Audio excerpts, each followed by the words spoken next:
जब समय बुरा चलता है तो कुत्ते भी शेर का शिकार कर लेते हैं। कुछ ऐसा ही हाल विकास का हो गया था।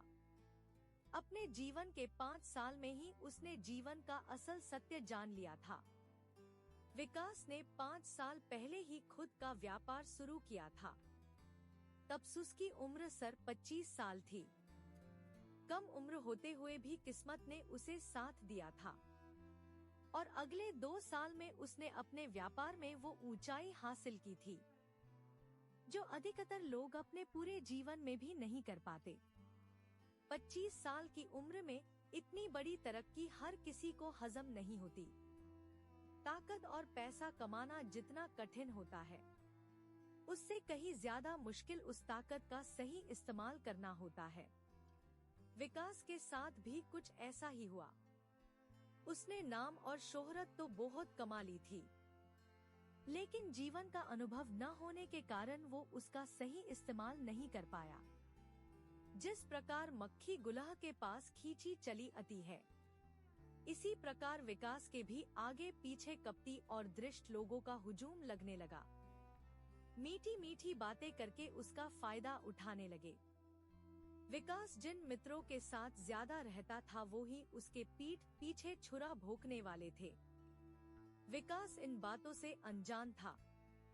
विकास के माता पिता उसे रोज समझाते थे कि बेटा मित्रों पे इतना भरोसा करना ठीक नहीं, लेकिन कामयाबी के नशे में विकास इतना चूर हो चुका था कि वो किसी की एक न सुनता।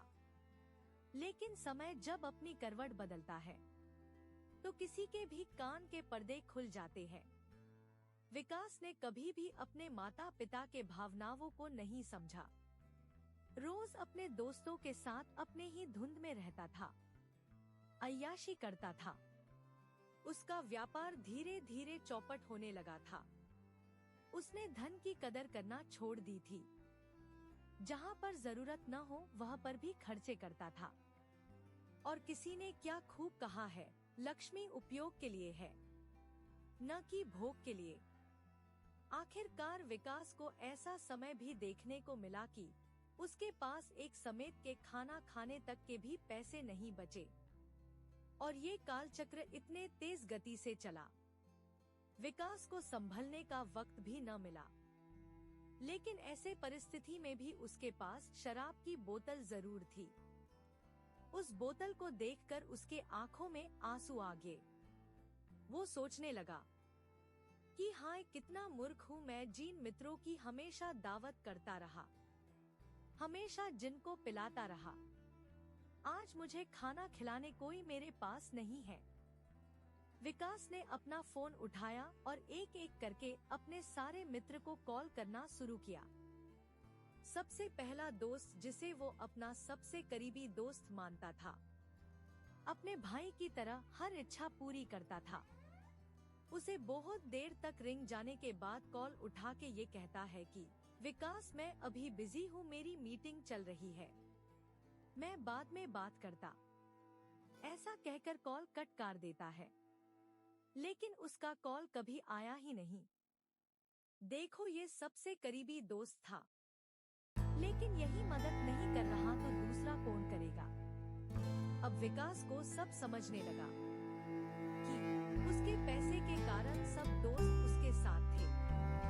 अब जब कंगाल हो गया वो तो दोस्त भी छोड़कर जा चुके हैं। जब भी कोई इंसान अकेला या परेशानी से घिरा हुआ महसूस करता है तो उसका साथ सिर्फ उसका परिवार देता है, और परिवार में भी सबसे ज्यादा उसके माता पिता।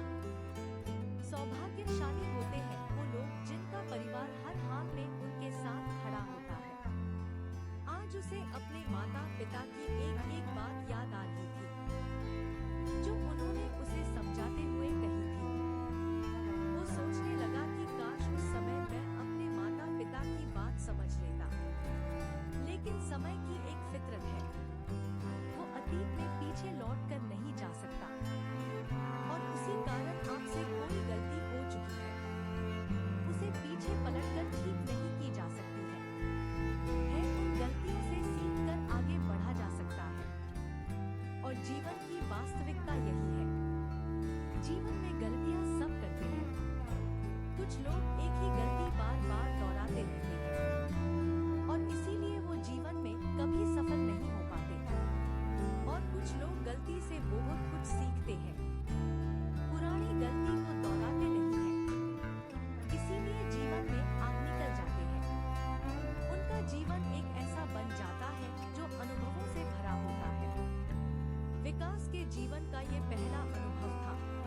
गलती के कारण इतना पश्चाताप से भर गया था कि उसको अपना जीवन व्यर्थ लगने लगा था।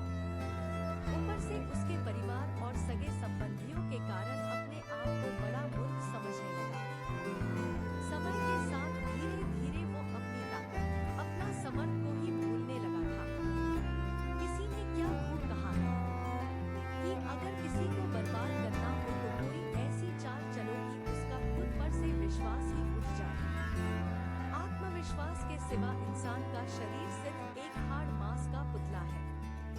वो सांस तो ले रहा है, लेकिन उसके प्राण लक्ष्यहीन हो चुके हैं। विकास ये भूल चुका है कि उसने 25 साल की उम्र में बड़े-बड़े व्यापारियों को पीछे छोड़ दिया था। सबसे बड़ा उसका ही व्यापार था। ऐसे ही कुछ दिन चले गए। अब विकास 30 की उम्र का हो गया था, लेकिन वो अभी की कोई काम नहीं करता था, अपने ही विचारों में रहता था। अब उसके माता पिता को लगा कि इसकी उम्र अब शादी की हो गई है, लेकिन कौन से पिता अपने बेटी का हाथ ऐसे निकम्मे बेटे के हाथ में देगा। अब उसके माता पिता उसे काम पर जाने के लिए बोलते थे। खुद का न सही दूसरे के एक मजदूरी कर, लेकिन कुछ कमा कर तो ला, इसमें तेरी भी भलाई है। विकास ने भी विचार किया और वो दूसरे कारखाने में काम पर जाने लगा। कभी उसको अपने मालिक की डांट भी खानी पड़ती थी, दिन भर मेहनत करनी पड़ती थी, तब जाके उसे कुछ पैसे मिलते थे। उसके माता पिता ने उसकी तुरंत ही शादी एक अच्छी सुशील लड़की से कर दी। लड़की धनवान तो नहीं थी, लेकिन अपनी चरित्र से बहुत अच्छी थी। कुछ दिन बीत जाने के बाद उसे विकास की सारी सच्चाई पता चल जाती है कि कैसा विकास का आत्मविश्वास चला गया। वो सोचती है कि अगर उनका आत्मविश्वास फिर से वापस आ जाए तो एक बार फिर से वो जीवन में आगे बढ़ सकता है। इसीलिए विकास की पत्नी उसे एक बौद्ध भिक्षु के पास लेके जाती है। बौद्ध भिक्षु किसी के भी मन का भाव पढ़ लेते थे और अपने मार्गदर्शन से उनका आत्मविश्वास वापस लाकर एक अच्छा और सफल इंसान बनाते थे। जब विकास और उसकी पत्नी बौद्ध भिक्षु के पास पहुँचे तो वहाँ पर भीड़ देखकर आश्चर्यचकित हो गए। विकास चाहता था कि ये भीड़ काम हो जाए तो फिर एकांत में भिक्षु से बात करे। धीरे धीरे समय ढलता गया, संध्या भी होने लगी। सारे लोग अभी वापस जा रहे थे। तब विकास बौद्ध भिक्षु के पास जाता है और अपनी सारी जीवन गाथा बताता है। विकास ने पूछा कि आखिर उसने ऐसी क्या गलती की है जो जीवन के इस मोड़ पर आ गया, और फिर से आत्मविश्वास पाने के लिए वो क्या करे, और अब उसे किन बातों का ध्यान रखना पड़ेगा कि उसे ये दिन कभी न देखना पड़े। भिक्षु ने सारी बातें बड़े ध्यानपूर्वक सुनी और अब सारे सवालों को अलग अलग करके समझाना शुरू किया। उन्होंने कहा कि सबसे पहले तुमने जो गलतियां की उनके बारे में बताता हूँ। सबसे पहली गलती ये है कि तुम्हें लगा कि जो भी तुम्हारा व्यावर है वो हमेशा तुम्हारे साथ रहेगा। तुमने जो भी कमाया वो जीवन भर तुम्हारे साथ रहेगा। समझने वाली बात यह है कि परिवर्तन प्रकृति का नियम है। जो सफलता तुम्हें मिली वो सफलता प्रकृति के अनुसार वापस भी जा सकती है, या फिर तुम और भी ज्यादा सफल हो सकते थे अगर तुम पूरे ईमानदारी के साथ अपने कार्य में रत रहते, तो तुम और ऊंचाइयां हासिल करते। पर तुम्हें लगा ये सफलता हमेशा यही रहने वाली है, और ये तुम्हारी सबसे पहली गलती थी। दूसरी गलती ये थी कि तुमने तुम्हारे आसपास ऐसे लोगों को रखा जो तुम्हारा फायदा उठाने के लिए तुम्हारे साथ आते थे। उनमें से कोई भी तुम्हारा साथ देने वाला था ही नहीं, इसीलिए तुम अपने कर्तव्य से भटक गए, जिसका खामियाजा तुम अभी तक भोगत रहे हो। तीसरी गलती ये थी कि तुमने अपने माता पिता की चेतावनी को नजरअंदाज कर दिया। अगर तुमने उनकी बात को सुनकर चिंतन किया होता तो आज ये दिन न देखना पड़ता।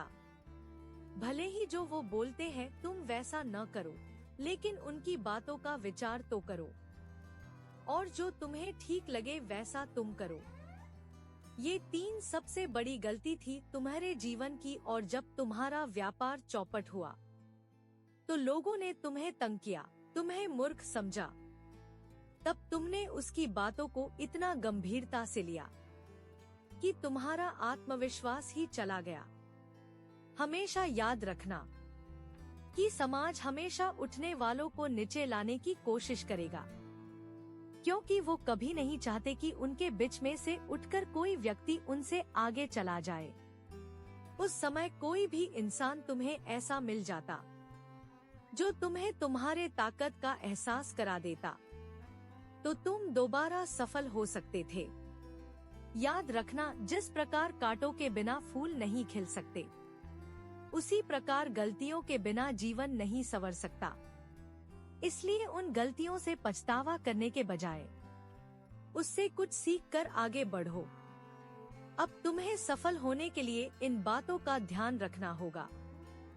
सबसे पहले तुम उन लोगों को दूर रखना जो तुम्हारी खुशामद करते हैं, और ऐसे लोगों की बातों का चिंतन करना जो तुम्हें अच्छी सलाह देता हो, जो तुम्हें अच्छी सीख देता हो। दूसरी बात, किसी भी पड़ाव को आखिरी पड़ाव मत मान बैठना। जीवन निरंतर चलते रहने का नाम है, मौत ही अंतिम विश्राम है। इसीलिए जीवन की धारा के साथ बहते जाओ, ना कि रुको और नहीं हार मानो। यही जीवन के 2 मंत्र हैं, जिससे तुम जीवन में कड़ी से कड़ी सफलता हासिल कर सकते हो। इतना सुनने के बाद विकास ने बौद्ध भिक्षु का धन्यवाद किया और अपने पत्नी के साथ घर लौट आया। घर आने के बाद विकास की पत्नी ने उसे कहा कि मैं चाहती हूँ कि तुम दोबारा से उस व्यापार को शुरू करो। व्यापार के लिए तुम्हें धन चाहिए, तुम मेरे गहने ले जाओ, लेकिन खुद पर यकीन रखो, तुम एक दिन सफल जरूर हो जाओगे। और ये कहकर उसने अपने सारे गहने विकास को सौंप दिए। और अब पत्नी का इतना विश्वास देखकर विकास का भी आत्मविश्वास वापस आने लगा था, और उसने दोबारा से अपना व्यापार शुरू किया। कुछ ही दिनों में विकास का व्यापार फिर से चलने लगा। हालांकि उसे पिछली बार जितनी सफलता नहीं मिली थी, फिर भी वो अपने पैर पर खड़ा हो गया था। ऐसे ही चलते चलते अपने जीवन में वो संभलने लगा और एक अच्छा जीवन जीने लगा। तो दोस्तों, आज की इस कहानी से आप क्या सीखे?